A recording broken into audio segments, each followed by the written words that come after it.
Welcome to my YouTube channel Ramesh online. ఏపీలోని ఉద్యోగులకు మరో షాక్. ఆందోళనలో ఉద్యోగ ఉపాధ్యాయులు, ఈసీకి ఫిర్యాదు చేస్తామంటున్న పలువురు ఉద్యోగులు అనే హెడ్లైన్తో ఉన్నటువంటి వీడియోని అయితే మనం చూస్తున్నాం.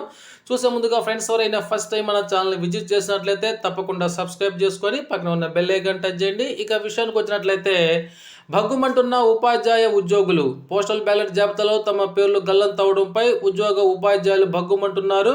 ఫామ్ 12 సంబంధిత ఆర్ఓలకు సమర్పించిన పేర్లు మాయం కావడంతో అనంతపురం జిల్లాలో తీవ్ర దుమారం రేపుతోంది.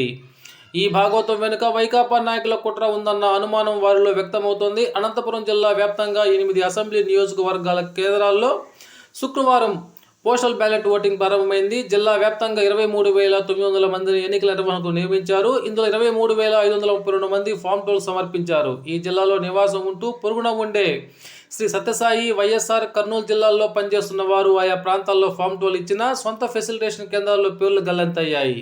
ఒక్క అనంతపురం కేంద్రంలోనే తొలి రోజు 30 మందికి పైగా ఓట్లు లేక వెనక్కి తిరిగి వెళ్లాల్సినటువంటి పరిస్థితి ఏర్పడింది. తమ పేర్లు లేవంటూ అనంతపురం ఫెసిలిటేషన్ కేంద్రం ఇన్ఛార్జి వెంకటేశ్వర దృష్టికి తీసుకెళ్లారు.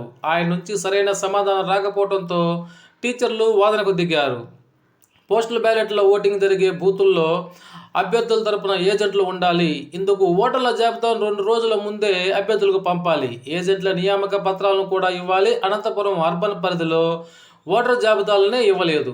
ఏజెంట్లు నియమించుకోవాలంటూ శుక్రవారం ఉదయం 9 గంటలకు సమాచారం ఇచ్చారు. దీనిపై తెదేపా నాయకులు తీవ్ర అసంతృప్తి వ్యక్తపరిచారు. ఉరవకొండలో శుక్రవారం కొందరు పంచాయతీ కార్యదర్శులు గ్రామ సచివాలయాల ఉద్యోగులకు ఫోన్ చేసి వైకాపాకు ఓట్లు వేయాలని ఒత్తిడి చేశారు. మాట వినని వారి వివరాలను సేకరించి నాయకులకు ఇస్తున్నట్లు తెలిసింది.